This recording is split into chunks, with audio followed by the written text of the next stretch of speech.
മറ്റു വാർത്തയിലേക്കാണ്. Kannur Valapattanam railway പാളത്തിൽ concrete കഷ്ണങ്ങൾ കണ്ടെത്തി. ഇത് പുലർച്ചെ 2 മണിക്കാണ് ഈ സംഭവം ഉണ്ടായിരിക്കുന്നത്.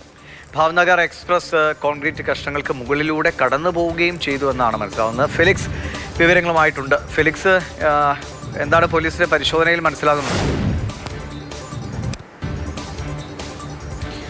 ഇത് ലോക്കോ പൈലറ്റിൻ്റെ ശ്രദ്ധയിലാണ് ഇത് ആദ്യം പെട്ടത്. കാരണം ഈ ഭാവ്നഗർ എക്സ്പ്രസ് പുലർച്ചെ 2 മണിക്ക് വളപട്ടണം റെയിൽവേ സ്റ്റേഷൻ സമീപത്തൂടെ പോകുമ്പോൾ ജെർക്കിംഗ് അനുഭവപ്പെട്ടു. അതിനുശേഷമാണ് ലോക്കോ പൈലറ്റ് സ്റ്റേഷനിൽ വിവരം അറിയിക്കുന്നത്. അങ്ങനെ നടത്തിയ പരിശോധനയിൽ ഈ കോൺക്രീറ്റ് കഷ്ണങ്ങൾ പാളത്തിന് മുകളിലായി തകർന്നു പോയ നിലയിൽ കണ്ടെത്തുകയാണ് ഉണ്ടായത്. അതായത് ഈ കോൺക്രീറ്റ് കഷ്ണങ്ങൾ റെയിൽവേ സ്റ്റേഷൻ സമീപത്തായി സ്ഥാപിച്ചതാണ്. അത് അവിടെ നിന്നും എടുത്തുകൊണ്ട് ആരോ കൊണ്ടുപോയി ഈ പാളത്തിൻ്റെ മുകളിൽ വെച്ചു എന്നതാണ് മനസ്സിലാക്കുന്നത്.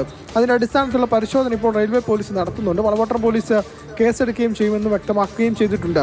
വളപട്ടണം ഭാഗത്ത് നേരത്തെയും സമാനമായ രീതിയിൽ ഈ റെയിൽവേ പാളങ്ങളിൽ കല്ലും മറ്റും വെക്കുന്ന സംഭവങ്ങൾ ഉണ്ടായിട്ടുണ്ട്. അങ്ങനെ നിരവധി പേരെ കസ്റ്റഡി എടുക്കുകയും ചെയ്തു. ഏറ്റവും ഒടുവിലാണ് ഇന്ന് ഇത്തരമൊരു സംഭവം നടന്നിട്ടുള്ളത്. ആരാണ് ഇതിന് പിന്നിൽ എന്ന അന്വേഷണം ഏതായാലും റെയിൽവേ പോലീസ് ആരംഭിച്ചിട്ടുണ്ട്.